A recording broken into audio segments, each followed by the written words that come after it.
তো। টাকা দিয়ে কি করবি? আমার হাঁড়ি পাতিল বিক্রি করে তো সংসার চলে না, তাই মেয়েরা ভাবছে যে তারা পিঠা বানিয়ে বিক্রি করবে। আরে পিঠা কিনে খাবে কে? খাবে, তাদের রান্নার হাত বেশ ভালো। আপনি যদি একবার খান তাহলে মুখে লেগে থাকবে। আচ্ছা, তা তোর কত টাকা লাগবে? 2000 টাকা হলেই হবে। আচ্ছা দাঁড়া, দিচ্ছি। সময় মতো দিস, কোনো সুদ লাগবে না। হ্যাঁ, আল্লাহ আপনার ভালো করুক মোড়ল মশাই।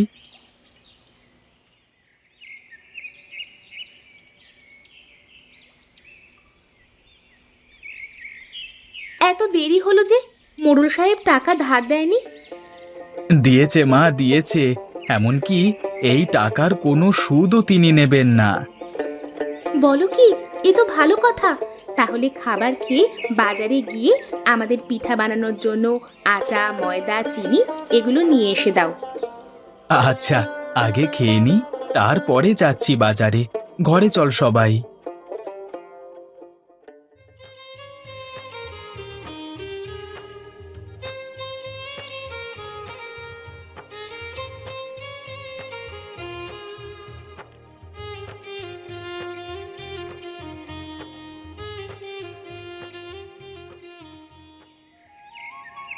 সবকিছু নিয়ে এসেছো বাবা? হ্যাঁ মা, তোরা পিঠা বানানো শুরু কর। আমি দেখি আজকে কোনো হাঁড়ি পাতিল বিক্রি করতে পারি কিনা।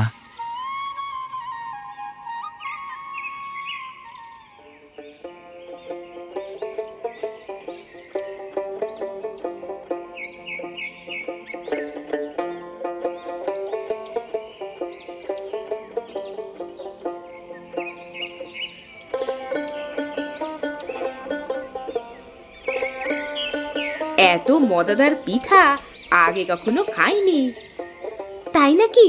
এখন থেকে খাবেন? তাহলে তো খুবই ভালো হবে।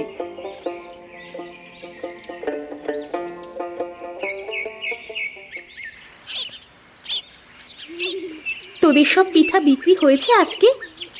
কে কত টাকা বিক্রি করেছিস সবাই একটা জায়গায় রাখ।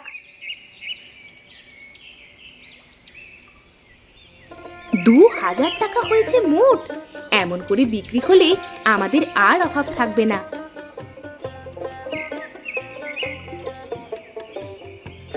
কি রে, পিঠা বিক্রি হয়েছে আজকে?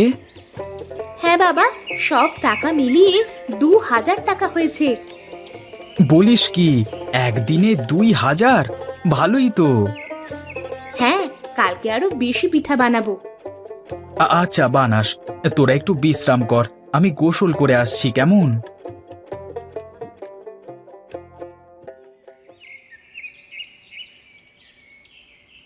চল চল, মহেশের বাড়ি যাব।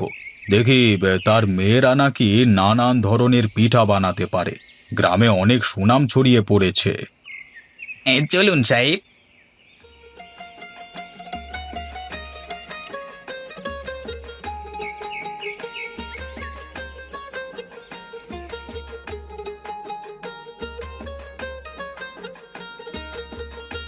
আরে মোড়ল সাহেব, আপনি আমাদের বাড়িতে?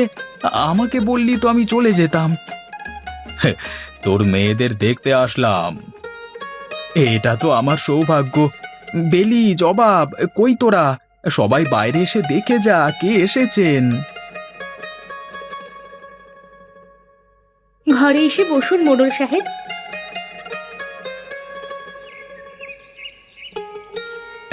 গরিবের বাড়িতে আপনাকে যে কি খেতে দিই। আরে তাড়াহুড়ো করিস না, তোর মেয়ের হাতে রান্না খেতে আসলাম তো। বেলি, তোরা মোড়ল সাহেবের জন্য খাবার নিয়ে আয়।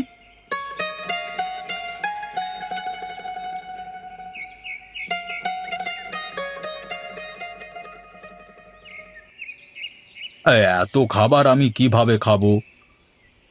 আপনি শুরু করুন তো আগে। হুম হুম, আরে এ তো অমৃত। এটা শুধু তরকারি নয়, যেন অমৃত খাচ্ছি। পিঠাগুলো খেতে তো আরো মজার হয়েছে। সত্যি রে মহেশ, তোর মেয়েদের রান্নার তুলনা হয় না। তুই যদি চাস তাহলে তোর মেয়েরা আমার বাড়িতে রান্না করতে পারে। না মোড়ল সাহেব, আমরা কারো বাড়িতে গিয়ে রান্না করব না। তোমাদের ব্যক্তিত্ব বোধে আমি খুশি হয়েছি। তোমাদের 2000 টাকা আমাকে আর ফেরত দেওয়া লাগবে না। সবই আপনার দয়া মোড়ল সাহেব। গরিবের বাড়ি এসে অন্ন গ্রহণের জন্য আপনাকে অসংখ্য ধন্যবাদ। বাজারে আমার একটা দোকান তোর মেয়েদের জন্য দিলাম, সেখানে তোরা হোটেল দিতে পারিস। মোড়ল সাহেব, আপনি আমাকে ঋণী করে দিলেন। আমি আপনার কাছে অনেক অনেক কৃতজ্ঞ থাকব। তাহলে আজকে আমি আসি, আরেকদিন আসবো কেমন? যদি কোনো সাহায্য লাগে আমাকে বললেই হবে। আচ্ছা মোড়ল সাহেব, ধন্যবাদ। আপনি একটু অপেক্ষা করুন, আমি গিন্নিমার জন্য কিছু পিঠা দিয়ে দিচ্ছি। শুনেছি গিন্নিমা পিঠা খেতে খুব ভালোবাসেন। আহা, এসবের আবার কি দরকার? বেশি সময় লাগবে না, আপনি একটু দয়া করে বসুন। এত করে যখন বলছো, আচ্ছা তবে দাও। মারে, সবকিছুই কেমন জানি স্বপ্ন মনে হচ্ছে। কাল আমরা সবাই মিলে বাজারে যাব মোড়ল সাহেবের হোটেলটা দেখতে, কেমন? আমরা দিনে সকাল থেকে বিকেল পর্যন্ত ভাত আর তরকারি বিক্রি করব।